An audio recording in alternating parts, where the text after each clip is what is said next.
Hey guys, Jenny here. Got my little psychology coat on, my nice little sweater, so we can start talking about psychology, the psychology of tarot. But before we really go into it, just a little friendly reminder to hit that subscribe button, hit the bell, that way you get notified whenever I bring in new content. So here we go, right? Some of the psychology of tarot. So we're really going to be talking about Carl Jung and a lot of his works. He was a psychologist, early 19th century, 1900s, so 20th century. And he was famous really for bringing and founding analytical psychology. Now, analytical psychology is really about taking the individual and the individual consciousness and how that incorporates into the collective consciousness. These terms that I'm using are Carl Jung's terms. That he coined. And the individual consciousness, or unconsciousness rather, is the person, the individual. It's you. It's your unconsciousness. It's how you integrate into the world, your personality, your education, all of those things. And the collective unconscious is how we integrate into everything, how we affect everybody, how everybody's nature kind of interconnects. And all the synchronicities within the other cultures, within the world, other religions, and how they all kind of are similar, and they have similar concepts, similar themes throughout all of religion, all of mythos. And so this is the collective unconscious, right? How did we collectively get to all of very much so the same, if not similar, ideas? From his works, we get what he coined archetypes. And archetypes are specific to the various themes and motifs throughout culture. These archetypes vary, and we'll talk about that in a second. But really think about archetypes as something that doesn't really have form. It doesn't really have... It's just an idea until you, the individual, put some kind of substance to it. And then that's when these archetypes really start manifesting and really start unfolding. They are neutral in a lot of regard, but they are also dual, right? They are dual in our world, is that both that they live in our psyche and our collective unconscious, and that they are also in the physical. So not only do they have that dual nature, there's also the hermetic principle of polarity and the hermetic principle of gender, because then Carl Jung then starts describing, they're into his anima and animus. There's a little bit of male that's in every female, anima, and a little bit of female in every male, animus. And so we got these dual-natured opposites. Like I said before, these ideas really do correspond to the hermetic principles that came out, way before Carl Jung. These particular concepts, these particular ideas are all ideas that Carl Jung considers the bridge between the psyche and the real world. So that way, we can understand what our subconscious is telling us based on these general ideas, these general motifs, because that's how our subconscious brain talks to us.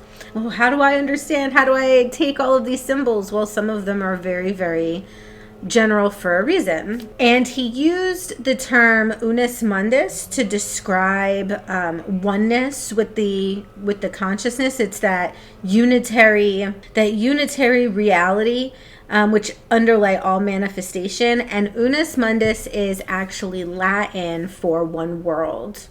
So pretty cool stuff, right? One world is everything that has ever come into being will then return, right? It's kind of like that concept of from the earth, we came from the earth, and to the earth we will return. It's really the same concept as that. And the archetypes, now that we've talked about, a little bit about their origins and how they relate to psychology, the Archetypes come in various different forms. They come in forms as events, whether they be a birth, death, separation from parents, marriage, these big life changes, big happenings. The archetypal figures, these are people that generally come into our lives, like teachers, mother, father figures, the child, the old wise woman and the old wise man, God and devil, hero and trickster, right? These are all various archetypes, various peoples that you see throughout different mythos. Trickster, hello, Loki, come on now. Gods, you've got various different gods throughout very different mythos. And then, of course, you've got the Christian God. So you've got gods, and then you've got the devil, right? The opposite, So there's a lot of different things that you could put in there. And then there's, of course, the various motifs that are laid out, like creation, Armageddon, or the apocalypse, and then the deluge, things like that. They are all kind of interconnected events that happen across all cultures that we know of. When we look at them through the cards, and we'll go further into detail as we talk about each card individually, but as you start looking into them, you start seeing these motifs. Like the Lover's card is marriage and the bringing of two polar opposites and the merging of those two things. The Fool, which not only represents the self and the ego, but then also represents birth and new beginnings. The World card, which represents not just the completion of a journey, because I know there's a death card specifically, for the Fool's journey, and we'll talk about that.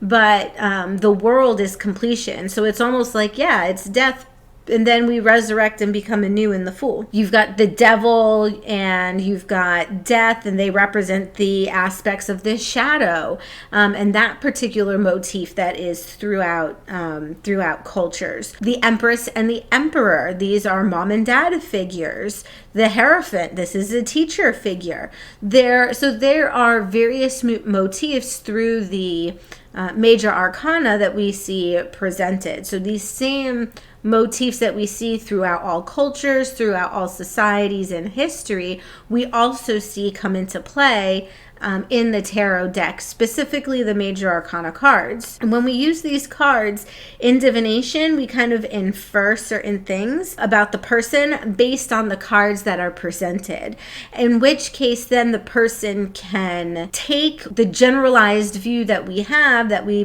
present to them in the cards, and they can say, yes, this can pertain to me because X, Y, and Z. So, for example, if you pull the Lover's card in reverse, well, I already said that the Lover's card meant marriage and union. If it's in reverse, that means that there's something wrong within the marriage, possible separation. Let's say I then also pull in some minor arcana cards, and it's the Three of Swords or the Seven of Swords that talk about lying, cheating, stealing, maybe even adultery. And so we can infer, hey, you were cheated on at some point, and it's really still bothering you. And these are all kind of also similar techniques to what therapists use when they're talking about stuff. Let's say it's a therapist that likes to analyze daydreams and dream theory and bring those things to the subconscious. It's the same thing with tarot readers. We bring these ideas to the client's subconscious up into the conscious, so that way they can start really thinking, putting into detail, taking these concepts. Remember earlier I said that these concepts don't have really any substance, don't have any meaning until you put the meaning in them. So you give them the layout. Hey, the situation that's going on right now is there was, something happened where you got cheated on. It was some relationship that you had, possibly romantic, and it's still bothering you. This brings it up to the client from the subconscious to the conscious, and then we can then work with the client to help fix these situations. There's a lot of inference that we do, and it's very similar to what normal psychologists do. There are many times as a reader where we're kind of like the cheap therapists, where we will take these cards and then we can make inferences based on what the cards show to us, and then we talk through, maybe give relationship advice, maybe give some advice if we've got any experience in situations happen to them that they have pulled themselves out of, and in which case they make very good references. This is what helped me. So we can do the same thing, just because we're scarred individuals doesn't, just because we're imperfect doesn't mean we have terrible advice. It just means that, we can understand these situations a little bit better. The psychology of tarot really is something that Carl Jung started and studied in the early 1900s.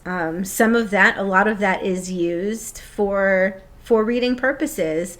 And that's the science of it. Of course, the divination part of it, that, we go into that a little bit deeper when we start talking about the cards.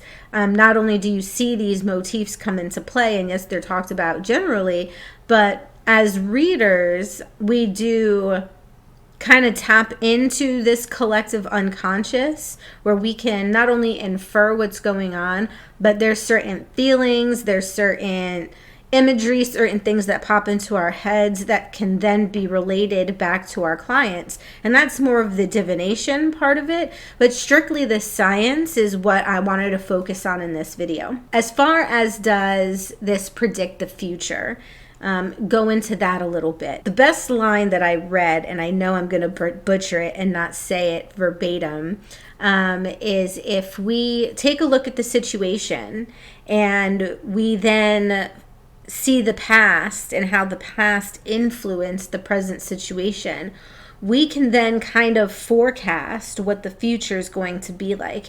And if we can forecast that, right, if we can start seeing these patterns or synchronicities that come up over time, we can say, well, based on X, Y, and Z, these are some of the choices that you are going to make. Which ones are you comfortable with? You can change them. You're the only person that can, because there's no such thing as destiny, right? So think about it like that. Again, making inferences based on what is going on, what is the situation that's presented. Think about that to yourself. Is that really forecasting the future? Is that really, what could happen? I don't know. You tell me. I don't call myself a psychic, but I've got a lot of people that say that my inferences and my intuition have been pretty correct for a number of different situations. So, hey, can I tell the future? I don't know. I just think I'm really good at helping people. And I hope that you understand the science a little bit better. I hope I made everything make sense for you. If you didn't get the answers you were looking for, leave it to me in the comments. Please don't give me so much hate. I'm really sorry. This is the science of it, not the spirituality of it. And I'll see you guys next time, where we start talking about the cards and the major arcana. So thank you very much for hanging out with me, and I'll talk to you guys later. Namaste. God bless.